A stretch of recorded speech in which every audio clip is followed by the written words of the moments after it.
গোলাপ বৰবৰা আমি সকলোৱে জানো তেখেতে আমাৰ মুখ্যমন্ত্ৰী আছিলে আৰু মুখ্যমন্ত্ৰী অকল নহয় তেখেতৰ যি জীৱনৰ দৰ্শন এই বিষয়ে আমি সকলোৱে জানো আৰু যিহেতু জন্ম শতবাৰ্ষিকী আৰু জন্ম শতবাৰ্ষিকী 29 আগষ্ট তাৰিখে যিহেতু জন্ম শতবাৰ্ষিকী হ'বগৈ গতিকে সেইকাৰণে আমাৰ মুখ্যমন্ত্ৰী ডাঙৰীয়াই এটা সিদ্ধান্ত দিছিলে যে জন্ম শতবাৰ্ষিকীটো খুব ভালদৰে গাম্ভীৰ্যপূৰ্ণ পৰিৱেশত যাতে অনুষ্ঠিত কৰা হয় আৰু তেওঁৰ কৰ্ম আৰু জীৱন যাতে সন্দৰ্ভত যাতে কিছু বিশ্লেষণ কৰা হয় নতুন প্ৰজন্মৰ মানুহে যাতে জানে কাৰণ গোলাপ বৰবৰাই হওক বা পূৰ্বৰ বহুত এনেকুৱা ব্যক্তিৰ বিষয়ে আমি সাধাৰণ নতুন প্ৰজন্ম নাজানে গতিকে সেইসকলৰ মাজত এক জনজাগৰণ সৃষ্টি কৰাৰ লগতে তেখেতকো আমি অসমৰ ৰাইজৰ হৈ যাতে আমি শ্ৰদ্ধাঞ্জলি জ্ঞাপন কৰিব পাৰোঁ তাৰ কাৰণে জন্ম শতবৰ্ষ উদযাপন কৰা আমাৰ কেবিনেটে সিদ্ধান্ত লৈছিলে আৰু হেতুৰ আধাৰত এখন আমাৰ কেবিনেট সাব কমিটি গঠন কৰি দিছিলে মোৰ লগতে আমাৰ মাননীয় বিত্তমন্ত্ৰী অজন্তা নেওগ ডাঙৰীয়ানী আছে আৰু লগতে আমাৰ শিক্ষামন্ত্ৰী ৰমেশ পেগু ডাঙৰীয়া আছে গতিকে আমাৰ তিনিজনে আমি কেনেকুৱাকৈ সভা অনুষ্ঠিত কৰিম এই লৈ পেলাই আমি ইতিমধ্যে দ্বিতীয় লানি আজি আমি সভা বহিছিলোঁ আৰু সেই সময়ত আমি জানো যে পদ্মশ্ৰী অজয় দত্ত ডাঙৰীয়া তেখেতে যিহেতু তেখেতৰ খুব ঘনিষ্ঠ আছিলে গোলাপ বৰবৰা ডাঙৰীয়াৰ আৰু ঘনিষ্ঠতাৰ সূত্ৰে আজি আমি তেখেতক মাতিছিলোঁ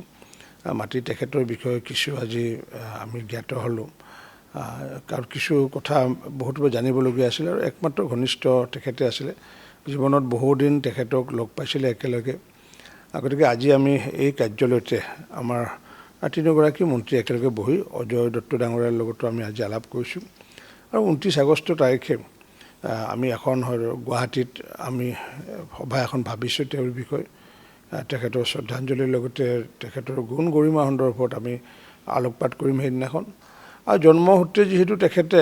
জন্মটো হৈছিলে তেখেতৰ গোলাঘাটত কিন্তু কৰ্মস্থান গোলাঘাট নাছিলে কৰ্মস্থান আছিল তিনিচুকীয়াত গতিকে জন্মস্থান আৰু কৰ্মস্থান দুই জেগাতে আমি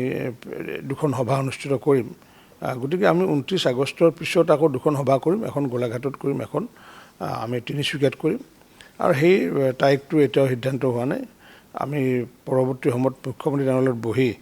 আমি পৰৱৰ্তী 29 আগষ্টটো নিৰ্ধাৰিত হৈছে আৰু পৰৱৰ্তী সভা দুখনৰ সেইটো পিছত আমি সিদ্ধান্ত গ্ৰহণ কৰিম ইতিমধ্যে পৰিয়ালৰ লোকৰ লগতো যোগাযোগ কৰা হৈছিলে আজি আমি অৰূপ বৰবৰা ডাঙৰীয়াক আজি আমি নিমন্ত্ৰণ জনাইছিলোঁ তেওঁ কিন্তু তেখেতৰ বিশেষ কাৰ্যসূচী থকাৰ বাবে আমালৈ বাৰ্তা প্ৰেৰণ কৰিছে যে তেখেতে ধন্যবাদ জনাইছে অসম চৰকাৰক যি কাৰ্যসূচী পালন কৰিব লৈছোঁ আৰু সকলো কাৰ্যসূচীতে তেওঁলোকৰ পৰিয়ালৰ সহায় সহযোগিতা থাকিব বুলি জনাইছে গতিকে সময় যিহেতু আমাৰ হাতত আছে কাৰণ কিয় যিহেতু আগষ্ট মাহত হ'বগৈ কিন্তু আমি চিৰিয়াছলি আগৰ পৰাই লৈছোঁ কাৰণ এইজনা ব্যক্তিক আমি শ্ৰদ্ধা জনাবলৈ পাই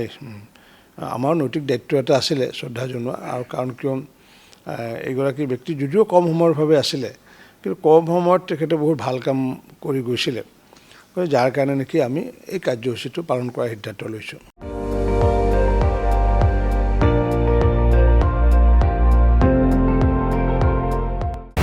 আপুনি চাই আছে ND24 সৰ্বশ্ৰেষ্ঠ নহয় সৰ্বোত্তমৰ দৌৰ